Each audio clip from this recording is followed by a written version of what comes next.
Semoga yang subscribe diberikan rezeki melimpah dari jalan tak terduga. Dan yang like komen, dimudahkan jalannya menuju surga di hari akhir nanti. Siapa yang tak mendengar nama Qorun? Qorun adalah seorang sosok kaya raya di zaman Nabi Musa, tapi namanya melegenda hingga sekarang.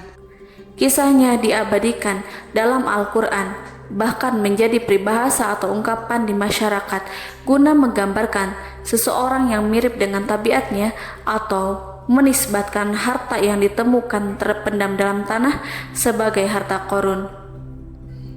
Qorun adalah miliarder kaya raya yang hidup sejaman dengan Nabi Musa. Saking kaya rayanya, Qorun setiap kali keluar dari rumahnya, ia didampingi dengan 300 pelayan laki-laki dan 300 pelayan perempuan. Qorun juga dikawal oleh 4.000 pengawal yang diiringi 4.000 binatang ternak, ditambah 60 ekor unta yang khusus membawa kunci-kunci gudang penyimpanan harta kekayaannya itu. Itu dilakukan semata-mata sebagai bentuk kesombongan bahwa dialah manusia paling kaya, paling terhormat, dan memiliki pengikut setia. Ia merasa lebih mulia dibandingkan Nabi Musa alaihissalam. Orang-orang tentu saja akan penasaran seberapa banyak harta kekayaan Qorun jika pengawal dan pembawa kunci gudang kekayaannya sebanyak itu. Lalu berapakah harta yang dimiliki Qorun yang disimpan dalam gudang-gudangnya tersebut? Sebelum saya melanjutkan, dimohon untuk menonton video ini sampai selesai supaya tidak ada kesalahpahaman dalam memahami isi cerita, serta mohon bantu channel ini semakin berkembang dengan cara tekan subscribe dan silahkan tinggalkan like serta komen positifnya. Semoga dukungan pemirsa Risalah Kehidupan bernilai pahala dan menjadi wasilah dimudahkannya segala urusan pemirsa sekalian. Pemirsa Risalah Kehidupan, di zaman sekarang banyak orang yang mengistilahkan rezeki yang tak terduga dengan istilah harta Qorun. Lalu dari manakah sumber harta kekayaan Qorun yang sangat luar biasa itu? Serta di manakah Qorun dan hartanya ditenggelamkan? Siapakah Qorun dan bagaimana kisahnya dengan Nabi Musa? Qorun merupakan kaum Nabi Musa alaihissalam. Disebutkan oleh Ibnu Jurayj, nama lengkap Qorun adalah Qorun ibnu Yashar, ibnu Qahis, ibnu Lawi, ibnu Yakub. Ia merupakan putra paman atau sepupu Nabi Musa alaihissalam. Pasalnya, Nabi Musa alaihissalam sendiri adalah putra Imran, sedangkan Imran adalah putra Qahis. Dengan kata lain, Qorun masih satu kakek dengan Nabi Musa alaihissalam, yakni kakek Qahis. Ia adalah umat Nabi Musa yang taat. Tidak hanya memiliki banyak harta, Qorun juga termasuk orang yang cerdas dan berilmu. Ia menguasai ilmu duniawi dan ilmu ukhrawi, dan tercatat bahwa Qorun adalah ahli di bidang kimia. Dirinya tercatat sebagai ahli kitab Taurat setelah Nabi Musa. Kepandaian Qorun dalam ilmu agama membuat dirinya sering disebut dengan ilmu nawir atau orang yang memberi cahaya dan penerangan. Suaranya terkenal merdu dalam membaca kitab Taurat. Selain itu, Qorun juga lihai dalam berbisnis. Ia mengetahui trik investasi yang menguntungkan serta jalur perdagangan internasional yang strategis di zamannya. Kekayaan Qorun begitu banyak sebagaimana tercatat dalam surat Al-Qasas ayat 76. Sesungguhnya Qorun termasuk kaum Musa, tetapi dia berlaku aniaya terhadap mereka. Kami telah menganugerahkan kepadanya pembendaharaan harta yang kunci-kuncinya sungguh berat dipikul oleh sejumlah orang-orang yang kuat. Dalam riwayat Khaisamah disebutkan, untuk mengangkut kunci gudang kekayaan Qorun dibutuhkan 60 bigol atau sejenis kuda kecil. Ukuran kuncinya sebesar jari, bahannya terbuat dari kulit dan setiap kunci digunakan untuk satu gudang. Maka keluarlah Qorun kepada kaumnya dalam kemegahannya. Para ulama tafsir menjelaskan Qorun keluar dengan baju mewah diiringi dengan 300 gadis berbaju merah dan 4.000 kendaraan kuda. Tak heran iring-iringan Korun itu mengundang decak kagum mereka yang gandrung terhadap harta kekayaan. Sebagaimana yang terekam dalam Al-Quran, moga-moga kiranya kita mempunyai seperti apa yang telah diberikan kepada Korun. Sesungguhnya ia benar-benar mempunyai keberuntungan yang besar. Quran Surat Al-Qasas ayat 79. Namun tak sedikit kaumnya yang mengingatkan, dan ingatlah ketika kaumnya berkata, "Janganlah engkau terlalu bangga. Sesungguhnya Allah tidak menyukai orang-orang yang terlalu membanggakan diri atau disebut farihin." Sebagian ulama menafsirkan istilah farihin di sana juga berarti takabur atau zolim, berbuat kerusakan, arogan, dan tidak mau bersyukur terhadap nikmat. Korun dikisahkan memiliki ribuan gudang yang berisikan emas dan perak. Bila keluar rumah, Korun selalu berpakaian mewah dan dikawal oleh 600 pelayan. Ia diiringi 4.000 ekor kuda dan 60 ekor unta yang membawa kunci-kunci gudang kekayaannya. Namun sayang seribu sayang, Korun kemudian membangkang pada Nabi Musa dan menjadi pengikut setia Fir'aun. Mengenai dari mana asal-usul kekayaan Korun, ada beberapa riwayat yang memberitakan tentang asal-usul kekayaan Korun tersebut. Sumber pertama menyebutkan bahwa jauh sebelum memiliki kekayaan, Korun hanyalah seorang lelaki miskin yang tidak mampu menafkahi keluarganya sendiri. Anaknya sangat banyak. Lalu, suatu hari ketika Korun datang kepada Nabi Musa, ia meminta Nabi Musa alaihissalam untuk mendoakannya agar Allah memberikan harta benda yang banyak. Korun juga meminta Nabi Musa mengajarinya ilmu kimia dan ilmu-ilmu kehidupan lainnya. Korun dikenal sebagai orang yang soleh dan mengikuti ajaran Ibrahim dengan baik, sehingga tanpa pikir panjang Nabi Musa alaihissalam menyetujui permintaannya. Allah Subhanahu wa Ta'ala mengabulkan doa Nabi Musa. Korun diberikan kecerdasan luar biasa dan menguasai ilmu yang telah diajarkan kepadanya. Korun menguasai teori dan praktik pembuatan emas permata dan beragam perhiasan mewah lainnya. Ia juga pakar dalam ilmu arsitektur rancangan bangunan, penataan kota, dan lain sebagainya. Tidak lama setelah itu, hidupnya berubah. Korun pun hidup dengan bergelimbang harta. Ribuan gudang yang dimilikinya penuh dengan emas dan perak. Namun sayangnya, keberuntungan yang didapatkannya membuatnya gelap mata. Korun mulai hidup dengan penuh pamer, keangkuhan, dan penuh kesombongan. Kekayaan yang telah diberikan oleh Allah Subhanahu wa Ta'ala membuatnya lupa dengan Sang Maha Pemberi. Korun merasa lebih terhormat dan mulia dibandingkan Nabi Musa. Ia pun akhirnya membelot dan durhaka pada Nabi Musa. Ia mengingkari janji-janjinya dahulu dan beralih menjadi pengikut Fir'aun yang setia. Loyalitas Korun terhadap Fir'aun membuatnya diangkat menjadi kepala mandor yang membawahi ribuan pekerja.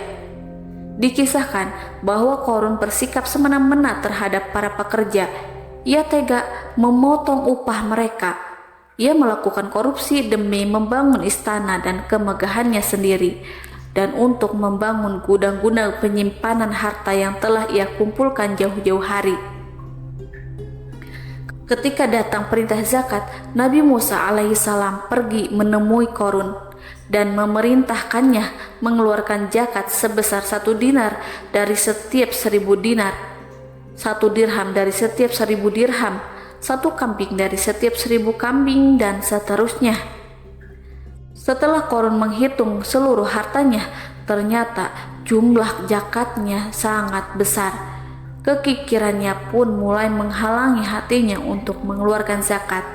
Korun enggan membayar zakat ketika Nabi Musa alaihissalam menagih zakat yang diperintahkan oleh Allah untuk ditunaikannya. Ketika Korun diminta zakat, ia langsung marah dan tidak memberikan sedikit pun kekayaannya. Dia berpikir bahwa harta kekayaan yang dimilikinya didapat dari hasil kerja dan usahanya sendiri, dan tidak ada kaitannya dengan siapapun, termasuk Allah Subhanahu wa Ta'ala. Janji Korun untuk lebih taat beribadah dan membantu sesama jika diberi kekayaan oleh Allah dilupakannya. Dia mempergunakan kekayaannya tersebut dalam kesesatan, kezaliman, dan permusuhan, sehingga membuatnya menjadi sombong dan terlena. Orang-orang beriman pada masa itu sering menasehati Korun untuk bersyukur atas nikmat yang Allah berikan kepadanya, tetapi dia tidak mengindahkan nasihat tersebut. Dari sikapnya tersebut sudah jelas bahwa Korun tidak membutuhkan nasihat kebenaran, bahkan merasa tidak takut dengan ancaman Allah, sebab Korun merasa sudah memiliki segalanya. Korun merasa dirinya hebat dan pintar serta punya banyak pengikut setia, punya banyak pengawal dan merasa aman karena dekat dengan Raja Fir'aun. Korun berkata, "Sesungguhnya aku mendapatkan harta ini karena ilmu yang ada padaku." Korun sangat sombong. Ia merasa hartanya didapatkannya sendiri tanpa campur tangan dan kehendak Zat yang Maha Kaya, yakni Allah Subhanahu wa Ta'ala.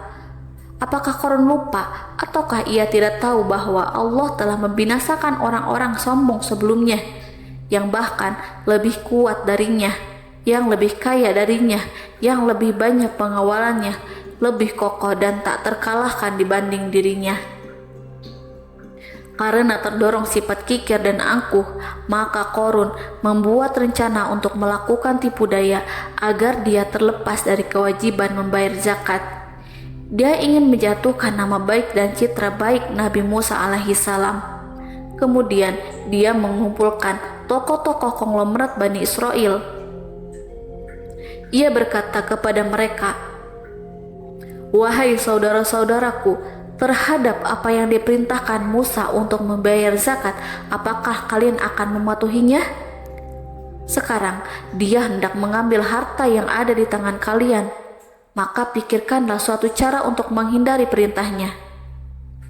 Para pembesar-pembesar yang dipanggil kemudian menjawab, "Wahai paduka Korun, engkau lebih besar daripada kami akan melakukan apapun yang kau inginkan." Korun pun berkata, "Datangkanlah kepadaku wanita cantik, aku akan memberinya hadiah besar jika ia berhasil menggoda dan memfitnah Nabi Musa." Ketika wanita cantik yang diinginkan datang, Korun memberikan kepadanya uang muka sebagai jaminan. Ia akan membayarkan seluruh yang dijanjikan ketika berhasil menjalankan misinya. Bukan hanya itu, Korun pun berjanji akan menjadikan wanita ini sebagai istrinya. Dan keesokan harinya, Korun mengumpulkan Bani Israel. Setelah itu, Korun menghadap kepada Nabi Musa seraya berkata, "Orang-orang menanti kedatangan Anda, sampaikanlah saran dan nasihat kepada mereka." Nabi Musa kemudian keluar dari rumahnya. Ia mulai menyampaikan nasihat pada umatnya. Di antara nasihatnya, beliau berkata, "Barang siapa yang mencuri, aku akan memotong tangannya.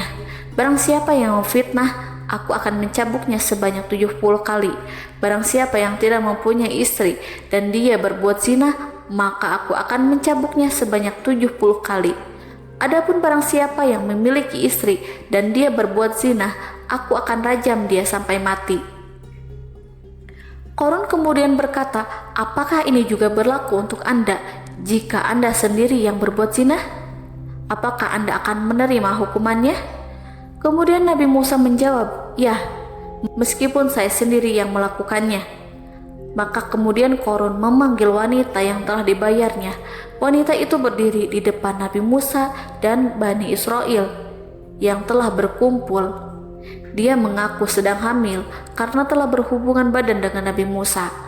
Maka marahlah Nabi Musa atas fitnah kejam yang diarahkan kepadanya. Kemudian Nabi Musa melakukan sholat 2 rakaat, lalu mendatangi wanita itu dan menyumpahnya agar mengatakan siapa yang menyuruhnya. Wanita itu menjadi ketakutan. Ia gemetar di depan Nabi Musa dan dia mengaku bahwa yang menyuruhnya adalah Korun. Lalu wanita itu bertaubat dan meminta maaf kepada Nabi Musa. Seketika Nabi Musa bersujud seraya berdoa kepada Allah untuk menimpakan azab kepada Qarun. Allah memberi wahyu kepada Nabi Musa bahwa bumi telah dijadikan tunduk kepada perintah Nabi Musa. Kemudian Nabi Musa berkata kepada bumi, "Wahai bumi, telanlah Qarun beserta kekayaannya, habiskanlah semua." Kala itu Allah menurunkan wahyu kepada Nabi Musa alaihissalam untuk memerintah bumi apapun yang diinginkannya. Begitu Nabi Musa alaihissalam datang dengan wajah sangat marah, barulah Qarun merajuk, "Wahai Musa, sayangilah aku." Sementara Nabi Musa alaihissalam tak bergeming. Beliau lantas berkata pada bumi, "Wahai bumi, ambillah mereka." Seketika rumah Qarun mulai bergetar. Qarun dan antek-anteknya mulai dibenamkan hingga bagian lututnya. Rumahnya ikut turun sedalam lutut. Qarun kembali merajuk, "Sayangilah aku Musa." Rumahnya kembali berguncang. Kini Qarun dan kawan-kawannya kembali terbenam hingga bagian pusar. Demikian pula rumahnya. Qarun terus merajuk, "Wahai Musa, sayangilah aku." Sementara Nabi Musa alaihissalam kembali meminta bumi, "Wahai bumi, ambillah mereka." Rumah Qarun berguncang lagi, sementara Qarun dan kawan-kawannya terus terbenam hingga bagian tenggorokannya. Demikian pula rumahnya. Qarun lagi-lagi menjerit, "Wahai Musa, sayangilah aku." Namun Nabi Musa alaihissalam tak bergeming. Beliau terus meminta bumi menelannya, hingga akhirnya Qarun dan kawan-kawannya hilang seluruhnya ditelan bumi. Tak lama setelah itu, Allah pun berkata, "Wahai Musa, apa yang membuatmu bersikap demikian? Padahal demi kemuliaanku, andai dia Qarun berdoa kepadaku, niscaya aku akan rahmati. Maka kami benamkan dia beserta rumahnya ke dalam bumi, maka tidak ada baginya satu golongan pun yang akan menolongnya selain Allah, dan dia tidak termasuk orang-orang yang dapat membela diri." Quran Surat Al-Qasas ayat 81. Lalu di manakah lokasi ditenggelamkannya Qarun beserta harta bendanya? Konon berdasarkan kepercayaan beberapa masyarakat setempat, Qarun ditenggelamkan di sekitar sungai atau danau Moris yang terletak di kota Fayum, negara Mesir. Qarun konon mendirikan istana, dan di tempat itu pula ia ditenggelamkan. Dahulu Qarun berkeinginan membangun sebuah istana, namun tidak diizinkan oleh Fir'aun jika istana itu dibangun di samping istana Fir'aun. Terlebih Qarun juga tidak ingin membangun istana di tengah pemukiman Bani Israel yang terletak di tanah Jasan. Fir'aun pun memberikan tanah di wilayah Fayum. Kemudian di tepi sungai Fayum inilah Qarun membangun istananya yang megah, dan di dalamnya membangun Al-Kunuz atau gudang penyimpanan harta berisi emas dan perak. Salah satu bukti arkeologis yang dapat dijumpai di lokasi tersebut adalah runtuhan bangunan yang diduga sebagai tempat tinggal Qarun yang berjarak sekitar 2 km dari Danau Qarun. Menurut beberapa sumber, bangunan yang masih berdiri kokoh tersebut adalah benteng yang dibangun oleh Qarun. Namun, ada juga yang mengatakan bahwa bangunan tersebut adalah tempat tinggalnya. Wallahu a'lam bishawab.